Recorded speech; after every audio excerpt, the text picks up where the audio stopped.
we go. Amazing technology, eh? Live just her.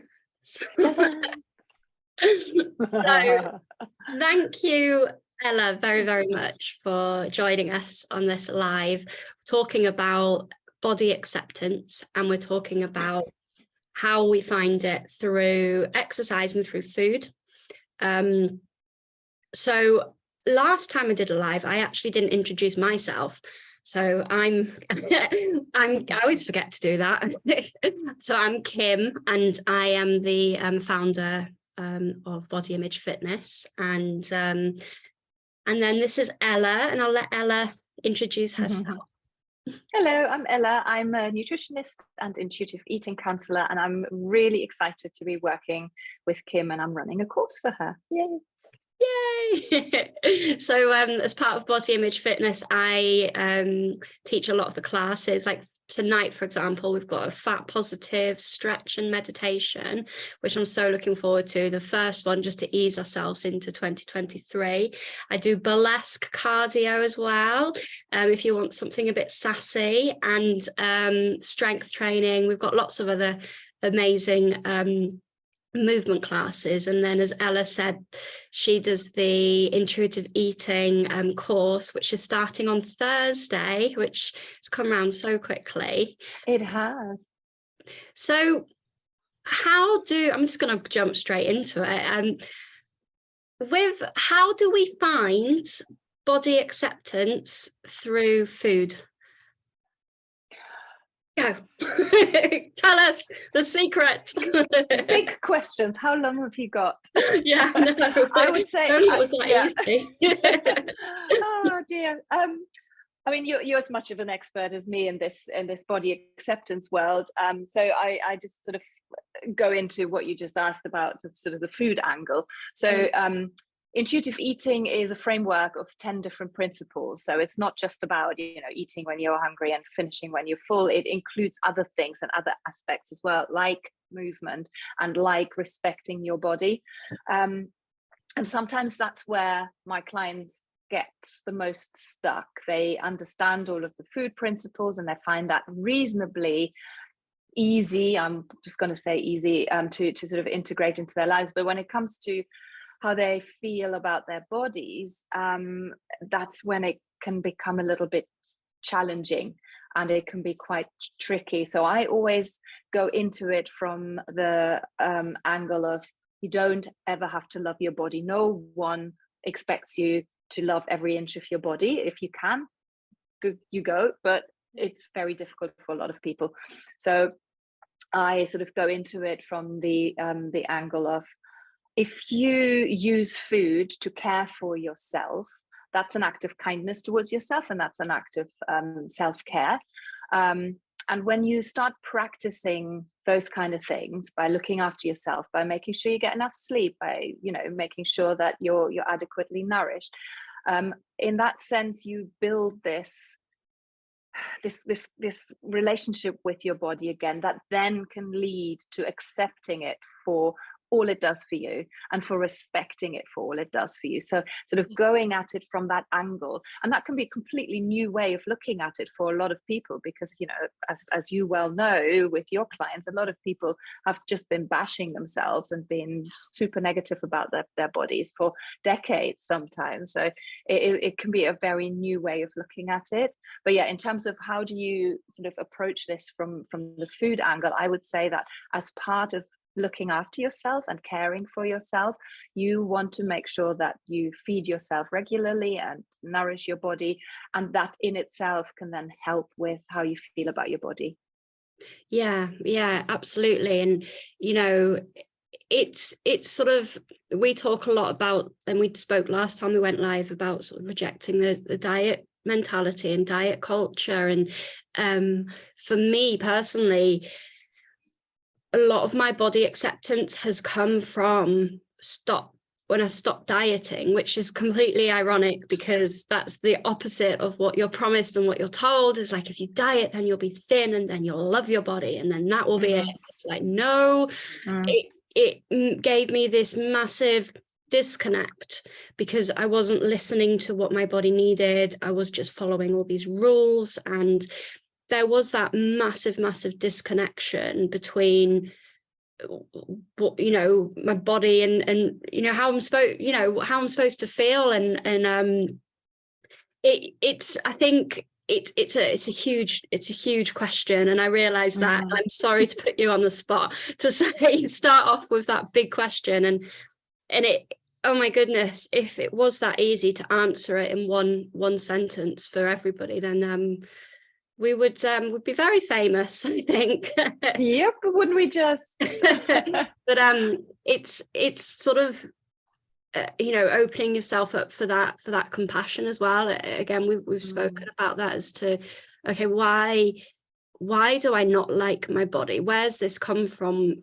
You know, is it come from, you know, all the messaging out there? You know, for example, I mean, what for example, the class that I'm doing tonight, you know, talking about fat positive, you know, in a fitness space, there's very rarely representation of bigger bodies in fitness, and even so, there's not really any spaces where people are allowed to just show up as they are without having the pressure to conform to societal pressures, and I think, you know, with the body acceptance through movement and exercise, it's taking that focus off of how you're supposed to look, and I inverted commas, you know, because how your body looks is how, you know, how you are right now is how you're supposed to be. You're alive, you're breathing, you're,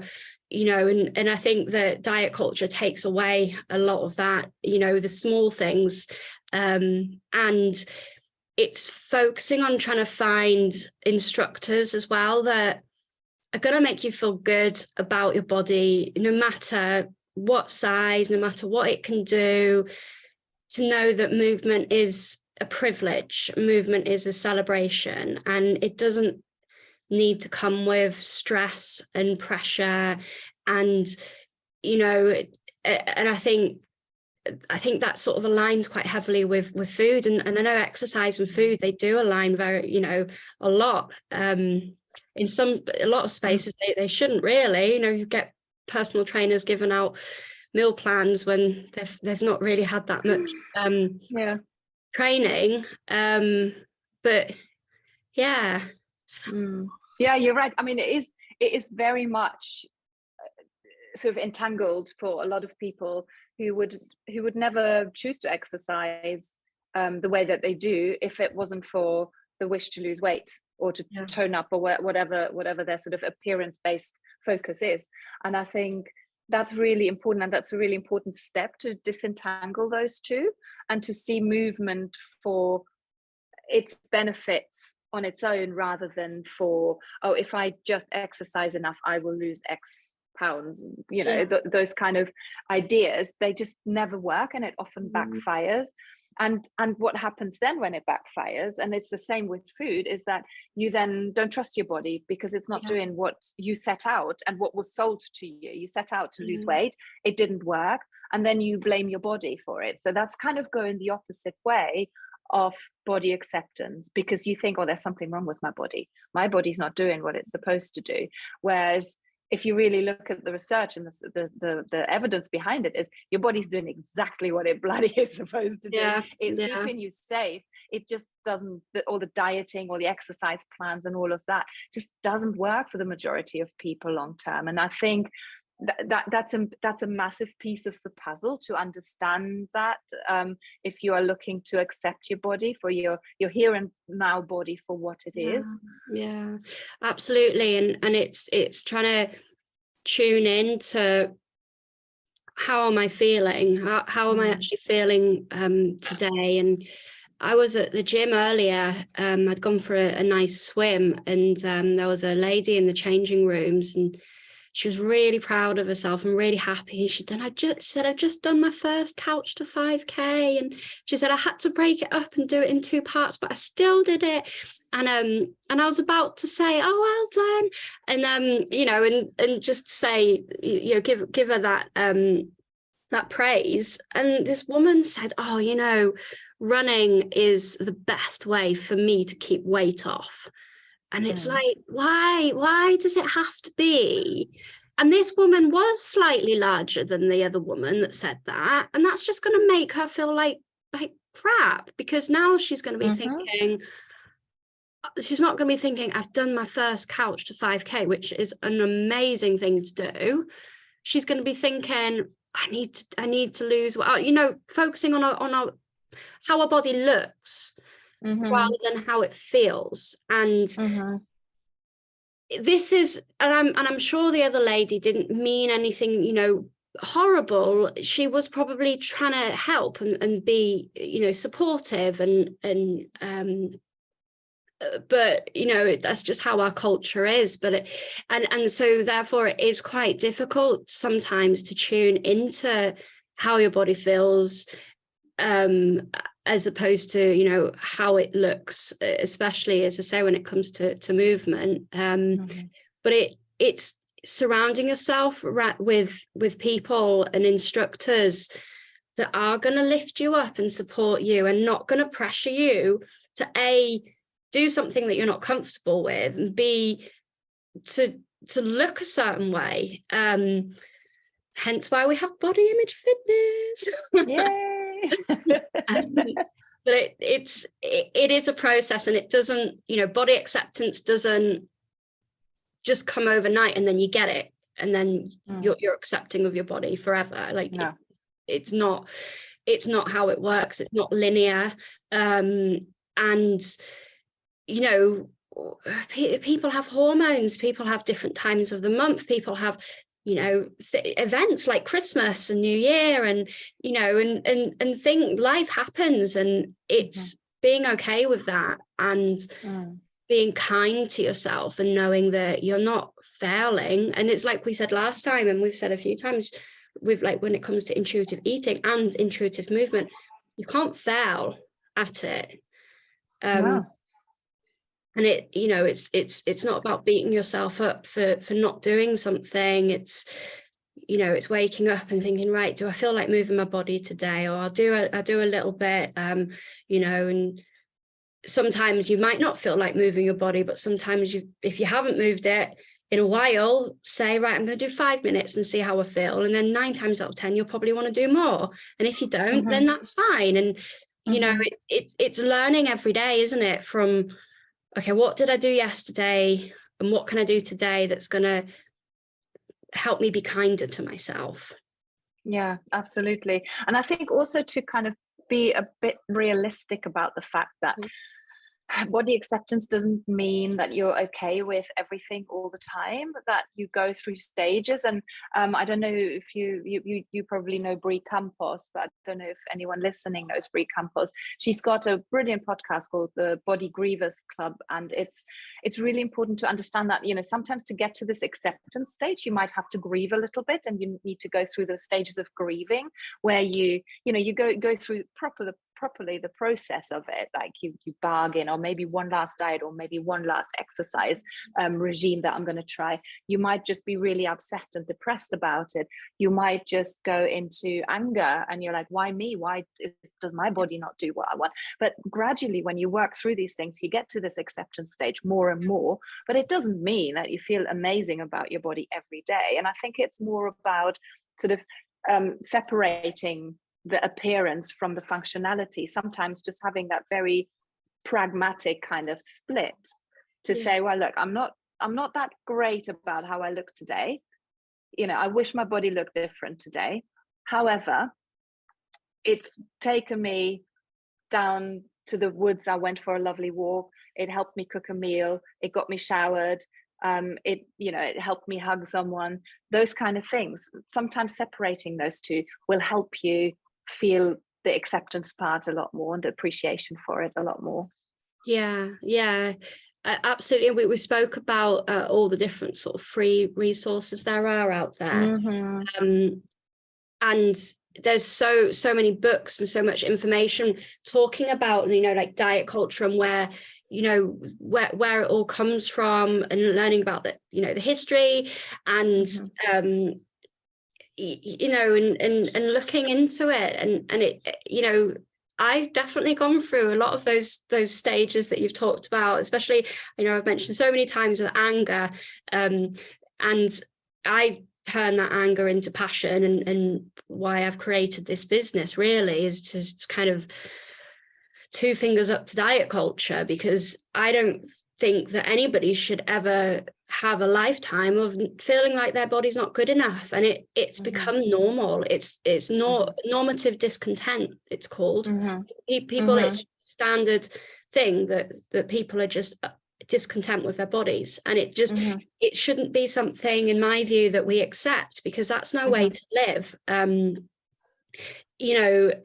We kind of, our world becomes so small when we're so focused on, I have to eat this amount of calories, I have to fit into this dress, I have to do all this. And it's like, once you're free yourself from that, and I'm saying it like it's easy, it's really not. It does take time, but that's why we're all here to help and support whoever is ready to step into that journey. But once you free yourself from it, then the world, and it does sound cheesy, but it becomes so much bigger, and then you can start taking on things,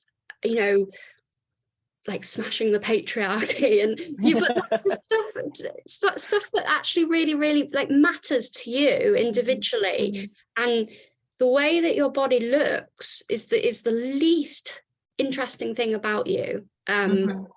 What it does for you, I mean, that's fantastic. And God, if we all focused on that, what our bodies do. I know. And I think you touched on a couple of things there. The one thing is that this kind of how it's normalized that we sort of bash our bodies, and like what you said earlier with the two ladies at the gym, with one saying, oh, I do that to keep my weight in check. It's just so normal that often we don't even notice those conversations happening, but there's something deep down that it registers and it gets absorbed. And I think one of the first steps you can take is to start noticing where that kind of talk, that kind of negative body talk shows up. Where do you hear it? Where do you see it? Do you see it on telly? Do you have it in a conversation with somebody? And this awareness is so crucial to this whole process, because once you notice how often it shows up and how much time we spend thinking about how we look, you're absolutely right. The second thing that I was going to probably say is that the thing that you mentioned is that if we didn't focus on it so much and spend so much time on it, the amount of stuff we could get done, and the power we would all have collectively to make changes, it's incredible. It's so powerful. It really is. This is the thing as well, because diet culture is just everywhere. It becomes subconscious. It's like a habit. It's a habitual thing that, and once, and this is one of the things, ways to break a habit is becoming conscious of it, and it is so easy and normalized. Well, I say easy, I mean, it's not easy to go on a diet, it's not easy to not go on a diet, but it's not easy to reject diet culture because it is everywhere. But I think that what as you've said, is once you see it, then you can't unsee it. And then again, talk about self-compassion, but then that does open you up to it, because I did really feel for this woman after she was saying, oh, this helps me keep my weight off, and maybe it didn't affect her. I know that for me personally, even now, it would have affected me if not as much as what it would have I used to, but it's it's a process. But I mean, as I say, we've got the intuitive eating course, which starts on Thursday, and that covers a lot of intuitive eating is talking about body acceptance, really, isn't it? Yeah, it absolutely is. It's there's so many different aspects to it. So for some people who are new to it, having something like an introductory course might be a really good segue into it, and to understand, you know, what is this all about, and to understand the nuance and the different aspects and angles to it, for sure. And also, the course itself is not just sort of me downloading information. There is the opportunity to discuss and to ask questions at the end. So we have a half an hour every session for us to talk. And what you mentioned earlier, this kind of, you know, surrounding yourself with like-minded people, which is, you know, that's what's happening in your membership. You know, you have that support, you have that different environment, and you know, you can do that same thing on social media. Whenever something pops up that you find a little bit triggering or a bit upsetting, you can block, you can report, you can unfollow. When you are in a conversation with somebody who goes on about, you know, body and bashing their body, change the topic, change the conversation, leave the room. There's all sorts of strategies and boundaries you can set, and as you said, it doesn't happen overnight. It's a gradual process, but you can gradually phase those things into the background and not be bombarded by it all the time. And what you're doing then is you're normalizing normal bodies, rather than this kind of striving for thinness and for a certain weight or whatever it is that you're after. So there are ways and strategies that will help you, and one of the things is surrounding yourself with the messages that you want to hear and that are helpful to you. I think as well, absolutely, once you start curating, you know, your diet, your intellectual diet, you start curating it, you know, in a way that is gonna benefit you mentally and physically, like much like in your actual diet. Like it, once you start doing that, and you do start seeing different, you know, you said normalize normal bodies, you know, there isn't a one size fits all, and everybody is different. And once you start looking at it from the point of view of all bodies should be celebrated, we're not all supposed to be one size. There isn't one size fits all to health. And you know, and the whole discussion over health and you know, the social determinants of health, and you know, that's a whole nother conversation for another time. But you know, I'm going off on one, but you know, I think that's a really, really great tip for body acceptance as well, is looking at and being around different types of bodies, and knowing that we all move in different ways, and we all have a different it's complex. But I mean, the membership, so I'm very aware of the time and keeping you. That's okay, don't worry. The doors are currently open. They actually are going to be closed on Thursday. So the intuitive eating course starts on Thursday. So you can get yourself in there before the doors close. We've got a 3-day free trial, so you can check that out. And we've got about 70 different classes a month. There's also body image support groups. So, you know, if you can't actually make all of the live sessions with Ella, there are support groups where which we do once a month.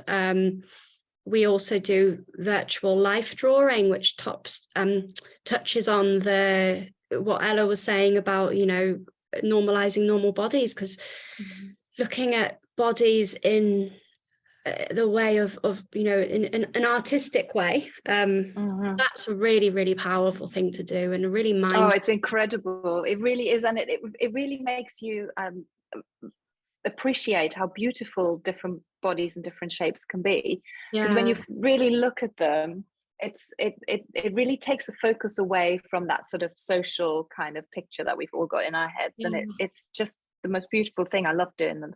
I do as well. It's so therapeutic. And we've got book club, and so we've got lots and lots and lots of things going on. And so if you've got any questions about the membership, just let us know. The intuitive eating course, you can actually buy that separately from the membership.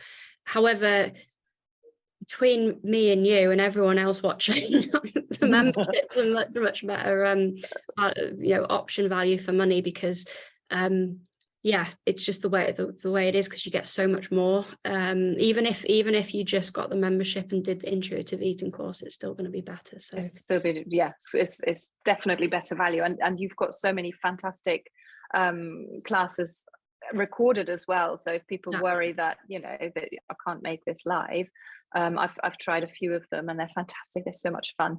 It's so good. Yeah, and there's lots more to come. Like, as I say, for example, I've mentioned a few times the one that I'm doing this evening, which I'll go and get ready for as well. So fab. Yeah, but I don't know if there's any questions that have come in. I know that quite a few people have requested for us to send this recording to them as well. And sure. if anybody's watching this back on Facebook, you can comment and we can answer. And if you've got any questions, just let us know. Brilliant. Yes, well, thank you very much for your time, Ella. It's been lovely. Pleasure, as always. And we've got one more live to do in a few days, and that's talking about gentle nutrition. So if you're curious to know about what is gentle nutrition, then come along to that. Join us. Exactly. All right. Thanks very much, Ella. Lots of love. Thank you. Take care. Bye.